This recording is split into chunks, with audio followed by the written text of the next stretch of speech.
Okay, still kind of chugging through. Low has escaped from the blockade and is heading out. Taylor has been shifting around, found himself some merchants. This one ended up injuring him. And Wynn found a merchant he didn't want to take. Took an unrest point for that. I forgot to give Low his unrest. He needs one for the damage. He didn't take a hit yet. Kid wants to land here in Bermuda, but he still hasn't gotten a move for a while. Well, one of the bonuses of being the pirate who last moved, sometimes there's penalties like the hull damage, but one of them is, hey, crew unrest. What that means is I get to pick an enemy and target him for a mutiny. Now I'm going to pick good old Kid here, because if there's a mutiny on Kid, hey, that's bonus. Kid's got cunning, so it's not a huge deal here. But his mutiny, he just has to roll. It doesn't matter that he's way up here in the statings. He's got to roll his leadership. He fails. At this point, I am definitely going to use the cunning. And finally, the marker gets played. And we'll try again. No, he's screwed. So he's beached. If he had squirreled this money away, that would be fine. But he hasn't. So it all goes away along with his notoriety. We keep the speed down there. And we're going to get a new pirate for him. And that's really a bummer for that first player there that, you know, a bad event happened. Went a little ways here. This is, I think, still there. Replaced him with a much better pirate, Oliver LeBooze. He's better everything, really. Pretty decent guy. On the kind of not much to say about him on his card. Taylor here ran into a problem. He tried at this big heavy Spanish ship again. He had taken a point of damage last turn. Well, this time attacking it, he took 2. He's going to have to go and try to recover his ship, which will let that merchant get away. He's just getting too far behind. He's at he'd needed 2 to hit it. It's not worth it, even for the doubled cruelty. Ran through a bit of time. LeBoo's coming out here. Wynn and Taylor both moving around. Taylor's recovered his ship. It's quick to do there. He's trying to get down to a merchant. Low, though, was moving down. He searched. He's managed to hit 3 merchants, but he also found this warship, which he slipped away from. He didn't get to fight. The last merchant he got was this big 6. Not a lot of cash being collected here, but he did get another hostage. You can see his notoriety is just screaming up there. He's getting dangerously close. That big 5 cruelty is risky. Everybody should be worried about him at this point. Although, you know, it's kind of a, okay, if I start worrying about him, that's going to make this guy more and more likely to win if I'm not expending effort on trying to improve my own pirates. The hostage, though, revealed information and lived, surprisingly, given Low. But on this same location, 54, the nearest location to him doesn't help. After some sailing around, including this warship on a move warship chasing Low down near Madagascar, John Taylor got to go, and he found himself a merchant here, which he took, this big 7-pointer. You see his own notoriety is getting up there too at 34, but he got a 1,200 doubloon prize and found a hostage. Added, he's got a couple of them to sell. That gave him some additional unrest because he played with him a little bit. And then he also did a DNR all over him. So a little risky, but you know, nobody's really going after Taylor, and Taylor's was really low. He was down at 2. He's gotten it up to 4.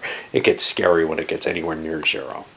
Low should have just gone in and attacked this, and now he's sailing around here chasing merchants looking for him, trying to get to that. And what happens? Well, Taylor, getting rid of his DNR, Very, very easy to roll less than a 63 on 11 to 66 dice. Maybe just 62 though. And so we got Benjamin Horngold, who's not bad. He's got decent speed, reasonable strength. He should be able to make Lowe's life pretty tough down there. Warships are tough to get rid of if nobody's challenging them, and nobody really is. Lowe is afraid of challenging one of these that move 5. This guy only moved 4. If he could move 5, if he had a 5 speed, he could move right into Lowe's space, and then it wouldn't matter whether he's challenged or not. I mean, if Lowe can challenge him at no risk. But by only moving 4, if it's a slower ship, Lowe should be considering this, but he hasn't been. There was one destroyed, but otherwise most of them are sticking around. Now we got one attacking Booze here. Booze has a +3. I'll use the white die for him. Oh, he got caught. We got to fight. Well, let's cover this in the video. I know. Let's see what we got here. It's only a 7-5. So Booze is going to be a +3 against this. And he rolls his 2 dice first. He only rolls a total of 7. 9, he's defeated. He gets hit twice. Now, he cannot use cunning for this because he has this marker. He takes a wound check. No wounds. This goes down 2. And he's stuck in battle there. And now, he's only a +1. 9 is pretty good. Whoops.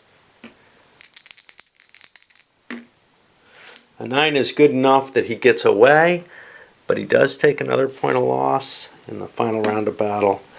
No hit there, but he loses another one of these. He gets 5 notoriety for slipping away. Now, he's done nothing wrong, yet they're hunting him down. And poor Lowe here only got to move 1 space, and he did a search with that, and he ended up finding himself a storm. Now that's bad. First of all, it clears everything within 3 of him, so this warship is actually destroyed, and it does damage to any pirates within 3. But it's also going to hurt him, and he takes 4. 1, 2, 3, 4. And it's kind of hard to move at that speed. So he's going to want to go back, dump his stuff, and probably ignore that merchant, prepare himself for the next, for his next little adventure, and hope that Hornigold doesn't cause too many problems. One thing I did want to highlight, I'm going to take a break soon, but these warships were moved up against the North Atlantic. If a random event happens, they'll slide right into there and start maybe heading their way around the board to cause problems elsewhere. Let's see. But that's kind of an interesting factor, is that these players have the option to kind of try to ditch the warships into areas where they're not so dangerous to them, but maybe can cause problems to the guy who's in the lead. One more thing I wanted to point out. Just know that I'll probably forget because I don't know if I'm coming back to it tonight. When a player loses all of his pirates, he's knocked out of the game as a pirate, but he still gets to play with KCs and bring them into play.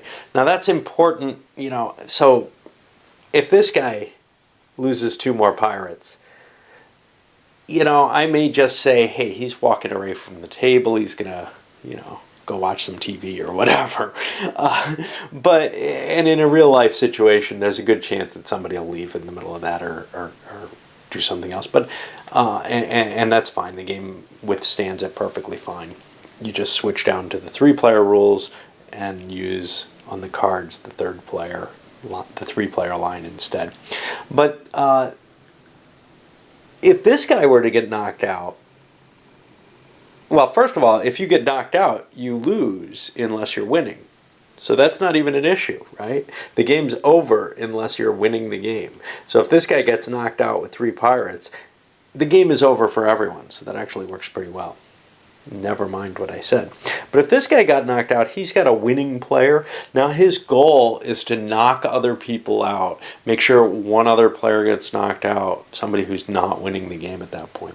And likewise, he can also try to hit people who have a shot at making it, like Taylor here with his big cargo, who's probably going to try to score that. Okay, maybe some nastiness, maybe not. Edward Lowe started careening here. Bad move maybe, because Taylor got the next move and starts moving Benjamin Hornigold towards him. If he can get in there and catch him, he can kill him. And there he is right away. All right. Well, first we have the intercept roll. And the pirate speed modifier doesn't count on a careening, which is good for him actually. So we're going to roll white for the pirate.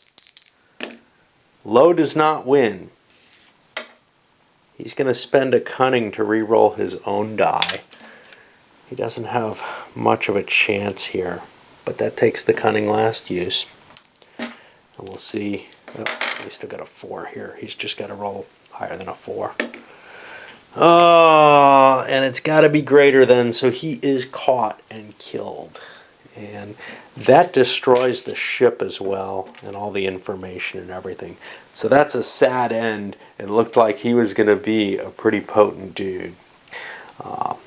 But Taylor, well, he made a dumb move, because he would have been fairly safe in here as long as a warship wasn't blockading him, or another KC. Just a risky action there. Oh well. Alright, well, he doesn't get an immediate another pirate. He has to take his next turn to draw a pirate. And now this third player gets his new pirate. It's Howell Davis, who's got an incredible 5 cunning, decent dueling values, otherwise kind of moderate. He started him over here in Africa, actually, with the pro-pirate governor there. I figure I'll be able to do something, maybe. I don't know. Things were getting kind of hot over here, and over here, well, there's a lot of warships. Somebody could concentrate on me just to try to make sure that nothing too great can happen. Now, what I'd like to do is I'd like to find somebody who's got 2 pirates dead already and finish them off. But that's tough to do. Nobody's got any notoriety except this guy over here, Taylor. It's hard to hunt players when they're not doing too well, and that can really drag the game out. So I guess that's what we got there, and this makes a decent bookend. So I'll load this up at this point.